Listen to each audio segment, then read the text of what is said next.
되게 좋은 일이 일어납니다. 오늘도 참 좋은 날입니다. 오늘 함께 묵상할 말씀은 신명기 18장 15절로 22절 말씀입니다. 진짜보다 더 진짜 같다고 합니다. 가짜가 너무 정교해서 오히려 진짜보다 더 진짜 같으니 이걸 어쩝니까? 대책 없이 속음합니다. 가짜 뉴스에 속고 보이스 피싱에 속고 사람에게 속고 물건에 속고, 그래서 피 같은 돈을 허망하게 날리기도 하고, 때로는 사람에 대한 신뢰가 무너져 시린 가슴을 안고 살아가는 이들이 한두 명이 아닙니다. 이게 현실입니다. 문제는 그것이 영적일 때입니다. 영적으로 상처를 입고 사기를 당한다면 그것의 피해는 물질 손해보는 것과는 차원이 다릅니다. 그럼 우리는 반드시 참과 거짓을 분별해야 합니다. 오늘 본문은 그것을 말합니다. 모세는 9절로 14절에서 가나안 사람들의 신접행위는 가증스러운 것으로서 이스라엘은 절대 이런 일을 해서는 안 된다고 경고했습니다.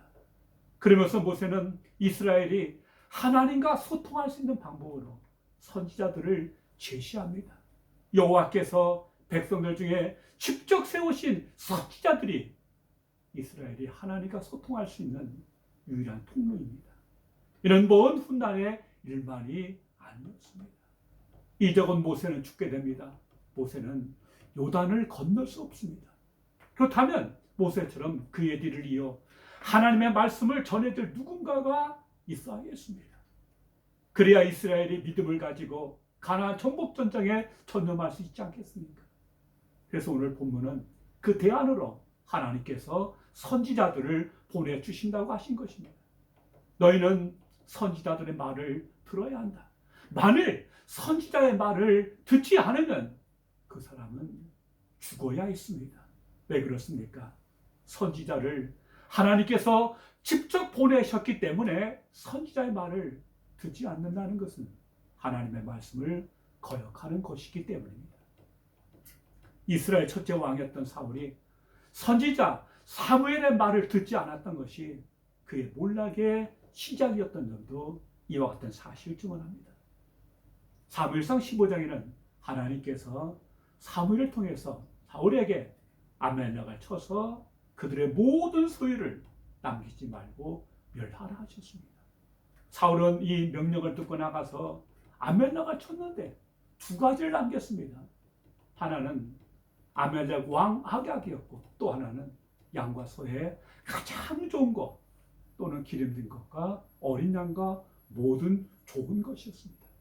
아마도 이것들은 죽이긴 아깝다고 사울이나 백성들 간에 이심전심 마음이 통했나 봅니다. 이때 사무엘은 준엄하게 사울을 책망합니다. 사무엘상 15장 23절입니다.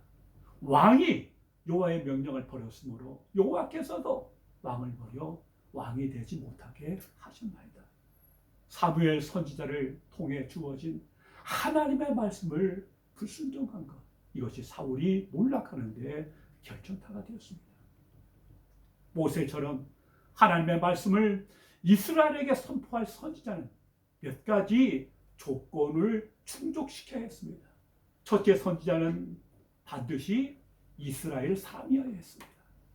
왕이 동족이어야 했던 것처럼 선지자도 이스라엘 사람이어야 했습니다.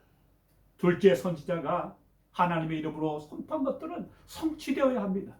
여기서는 가까운 미래든 먼 미래든 모두 마찬가지입니다. 예레미야 28장 29장에는 두 명의 선지자가 등장합니다. 각각 같은 시간에 같은 장소에서 하나님의 말씀을 선포했습니다.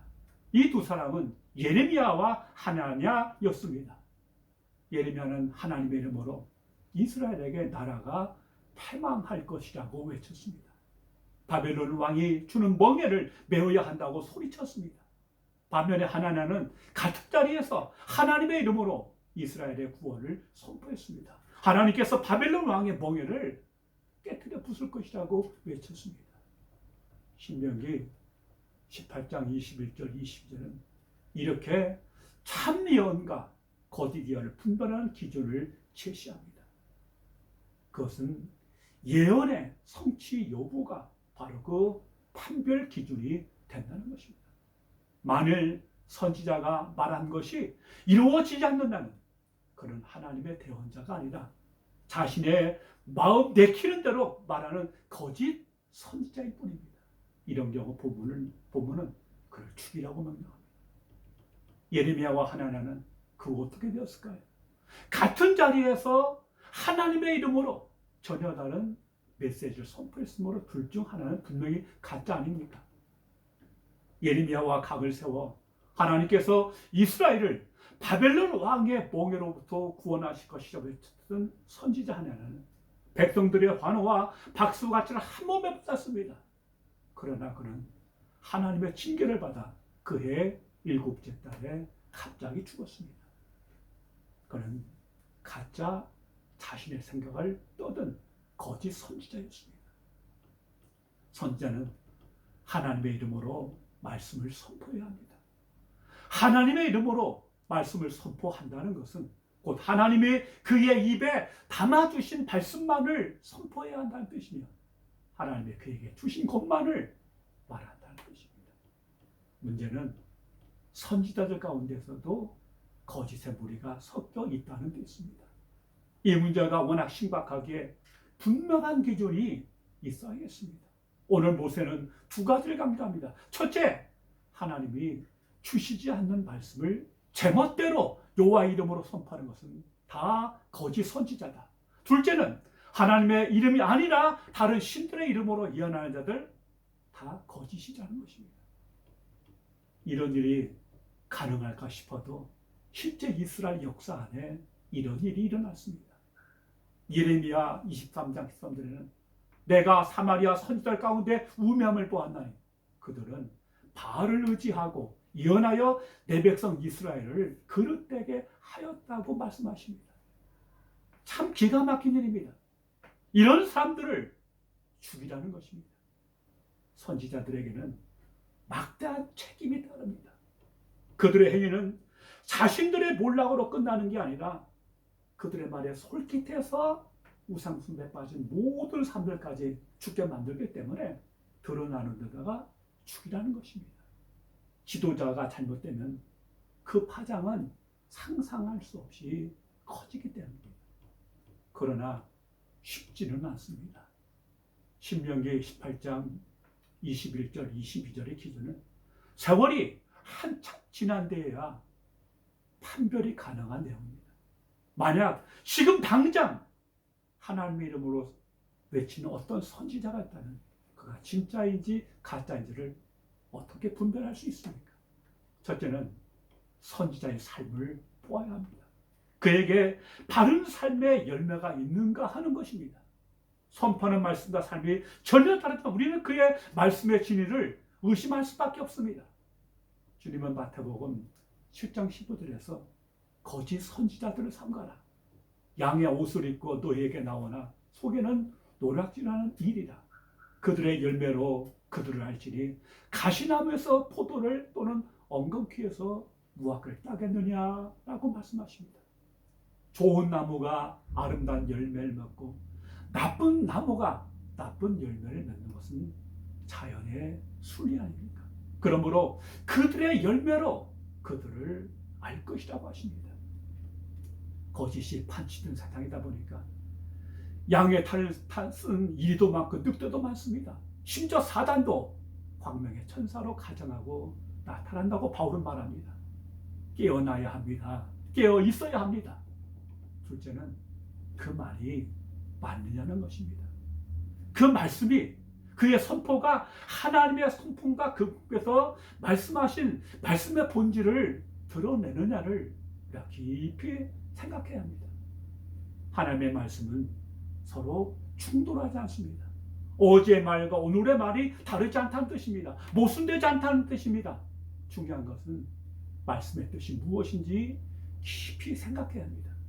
그리고 말씀은 본질적으로 우리와 하나님과의 인격적인 관계를 중요시합니다. 그 어떤 것보다 그 인격적인 관계가 우선입니다. 어떠한 사건이 생길 때마다, 어떠한 말씀이 선포될 때마다, 어떤 사람이 다가와서 영적인 것을 말할 때 우리 영적으로 분별해서 하나님의 뜻을 구해야 합니다. 이를 위해서는 말씀을 읽고 묵상하며 말씀에 끼어 있어야 합니다. 사도행전 17장 17절을 보면 베레아 사람들은 데살로니가에 있는 사람들보다 더 너그러워서 간절한 마음으로 말씀을 받고 이것이 그러한가 하여 날마다 말씀을 상고했다고 합니다. 여러분, 이런 자세가 오늘 우리에게도 정말 필요하지 않습니까?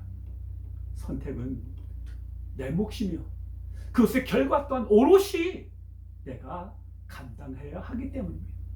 그 모든 것의 기준은 하나님 말씀입니다.